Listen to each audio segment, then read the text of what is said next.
জামাই, তোমার শ্বশুর মশাই মারা যাওয়ার পর থেকে আমি খুব একা। যত দিন যাচ্ছে আমার এই শরীরটা তত উত্তপ্ত হয়ে যাচ্ছে। তুমি আমার এই উত্তপ্ত শরীরটাকে ঠান্ডা করে দাও প্লিজ।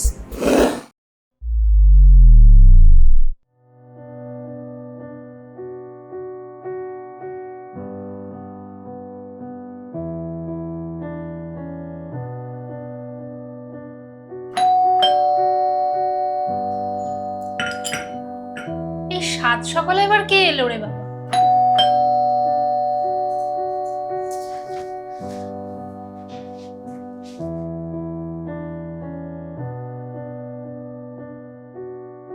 আরে জামাই, তুমি? মেয়ে কোথায়? মেয়ে আসেনি? না মা, ও আসেনি। আসলে আমি অফিস যাচ্ছিলাম, হঠাৎ করে গাড়িটা খারাপ হয়ে গেল, তা গাড়িটা গ্যারেজে দিয়ে সোজা এখানে চলে আসলাম। যাক, ভালো করেছো। এসো, ঘরে এসো।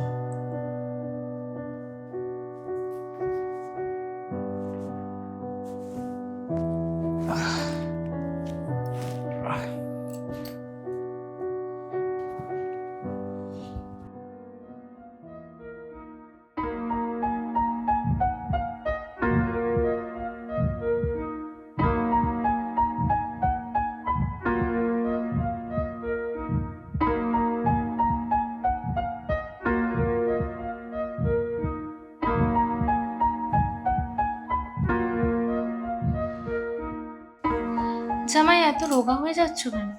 ঠিকঠাক খাওয়া দাওয়া করছো না? নাকি আমার মেয়ে দিচ্ছে না খেতে? না না মা, ওরকম কোনো ব্যাপার না। আমি তো খাচ্ছি, রোজই খাওয়া দাওয়া করছি।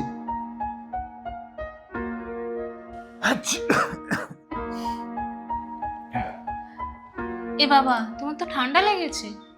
তুমি বসো, আমি তোমার জন্য গরম দুধ নিয়ে আসি। না না মা, আমি এখন দুধ খাবো না।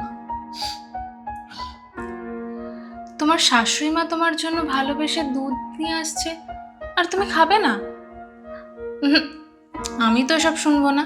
তুমি এখানে বসো, আমি এক্ষুনি নিয়ে আসছি।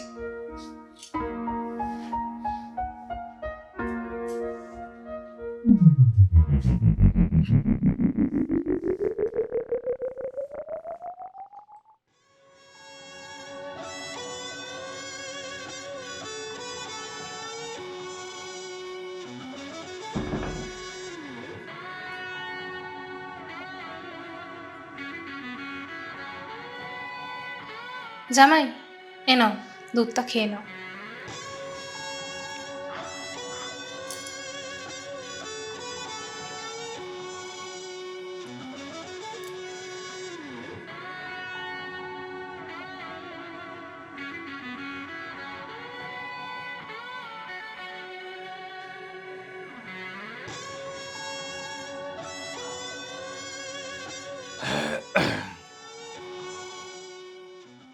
জামাই, আমার মেয়ে কি জানে তুমি এখানে এসছো?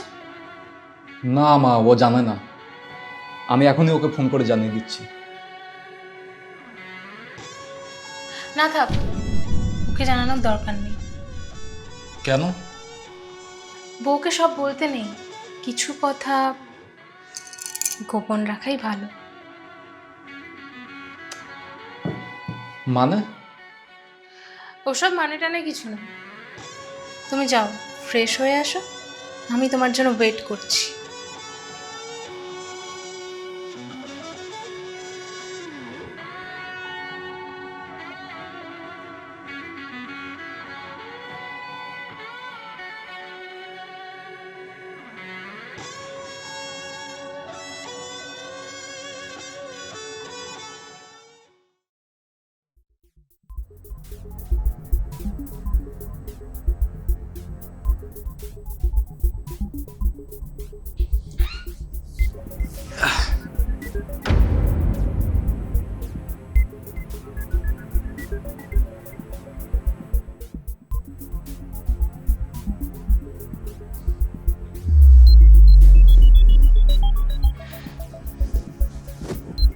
শাশুড়ি মা, আপনি এটা কি পড়েছেন? বসো এখানে।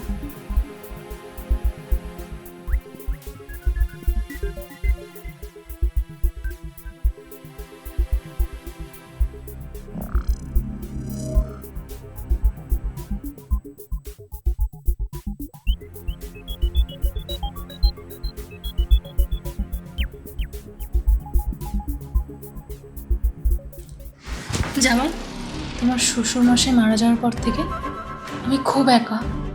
যত দিন যাচ্ছে আমার এই শরীরটা তত উত্তপ্ত হয়ে যাচ্ছে। তুমি আমার এই উত্তপ্ত শরীরটাকে ঠান্ডা করে দাও প্লিজ। মা, কি বলছেন আপনি এসব? আমি আপনার জামাই। না না না, আমি এই কাজ করতে পারবো না। আমি বলছি শোনো, এই ব্যাপারটা কেউ জানতে পারবে না।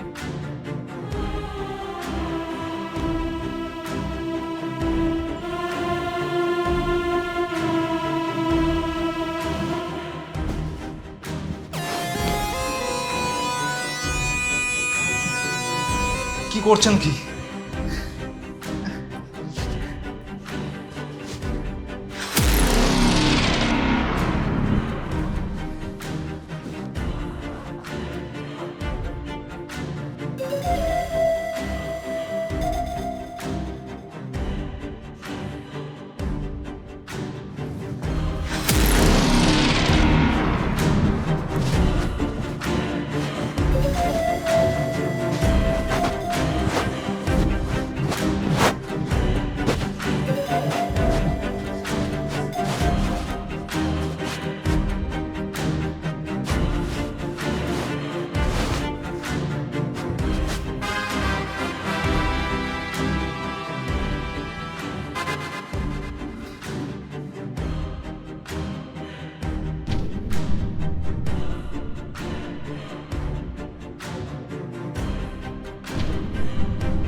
সোনা, আমার কাজ শেষ।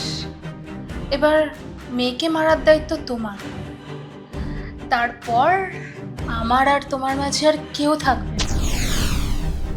আর তারপর এদের কোটি টাকার সম্পত্তি আমাদের হবে। আচ্ছা শোনো না, তুমি একটু তাড়াতাড়ি চলে আসো। এই লাশটাকে তো সরাতে হবে।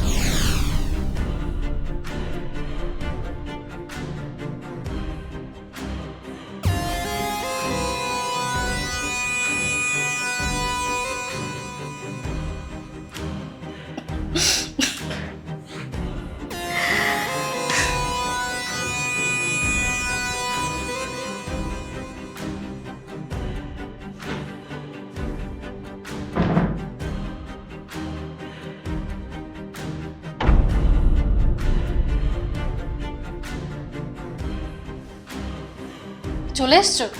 নাও চলো, এই লাশটাকে এবার সরানোর ব্যবস্থা করো। ঠিক আছে।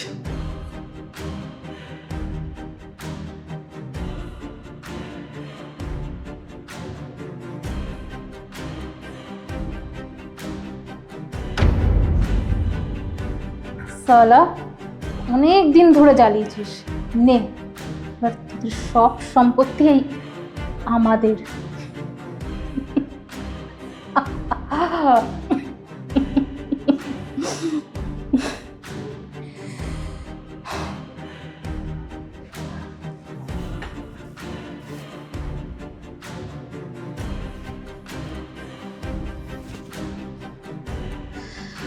উফ, শান্তি পেলাম।